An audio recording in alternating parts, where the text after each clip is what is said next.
Bonjour, je m'appelle Monsieur Meyenfred, je suis enseignant de mathématiques. Aujourd'hui, nous allons voir une nouvelle leçon qui parle de puissance, de points, définition et propriétés algébriques. Dans cette leçon, nous allons simplement vous apprendre à manipuler les puissances d'une manière générale. Lorsque nous avons un nombre à la puissance 2, qu'est-ce qu'il faut faire? À la puissance moins 3, qu'est-ce qu'il faut faire? Si nous avons des nombres qui sont sous forme de fractions et ayant des puissances, qu'est-ce qu'il faut faire? Si nous avons des nombres qui se multiplient en des puissances, qu'est-ce qu'il faut faire? Donc nous allons donc commencer par les définitions, c'est-à-dire les divisions basiques. C'est-à-dire si nous avons pour tout nombre A non nul, A à la puissance 0 vaut 1, c'est-à-dire tout nombre qui a une puissance 0 vaut 1, c'est-à-dire 2 à la puissance 0 vaut 1, 10 à la puissance 0 vaut 1. Je peux illustrer par un petit exemple ici. 100 à la puissance 0 vaut 1, 100 à la puissance 0 vaut 1, 25 à la puissance 0 vaut 1. Donc, on continue. A à la puissance 1 vaut A. A à la puissance moins 1 vaut 1 sur A. C'est-à-dire ici, si on a 5 à la puissance 1, c'est 1, c'est 5, pardon. Si nous avons 6 à la puissance 1, c'est 6. 10 à la puissance 1, c'est 10. Il va de soi ici, si nous avons 2 à la puissance moins 1, c'est 1 demi. Alors on manipule généralement 1 demi. 3 à la puissance moins 1, ça fait 1 tiers. Nous continuons donc notre leçon avec les propriétés suivantes. Si nous avons donc deux nombres réels non nuls et M et N, deux entiers relatifs, on peut donc écrire les relations suivantes. Première propriété, A fois B, le tout à la puissance N est égal à A à la puissance N, B à la puissance N. Donc si nous avons 2 fois 7 à la puissance 3, c'est 2 à la puissance 3 multiplié par 7 à la puissance 3. Deuxième propriété, si nous avons A à la puissance M multiplié par A à la puissance N, c'est-à-dire le nombre ici, il est le même. Donc A à la puissance M plus N. Donc nous pouvons illustrer cela par un petit exemple.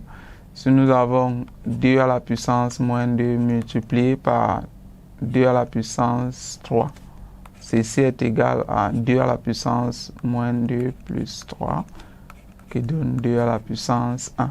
Parce que moins 2 plus 3 vaut 1, ça va faire donc 2. Troisième propriété, si nous avons A à la puissance M sur A à la puissance N, ceci est égal à A à la puissance M moins N.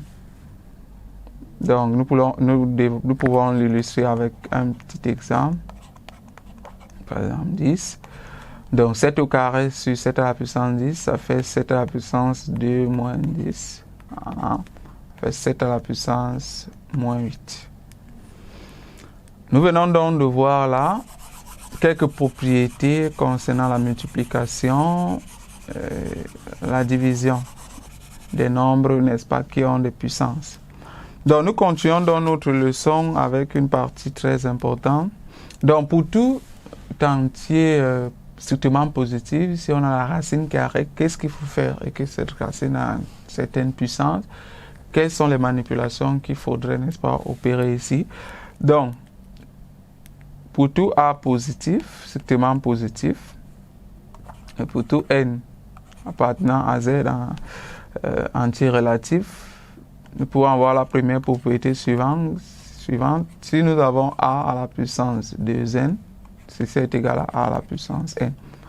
Donc, si nous avons 5 à la puissance 6 par exemple, ça c'est égal à 5 à la puissance 2 fois 3. Après la propriété ici, N représente 3, donc ça fait 5 à la puissance 3.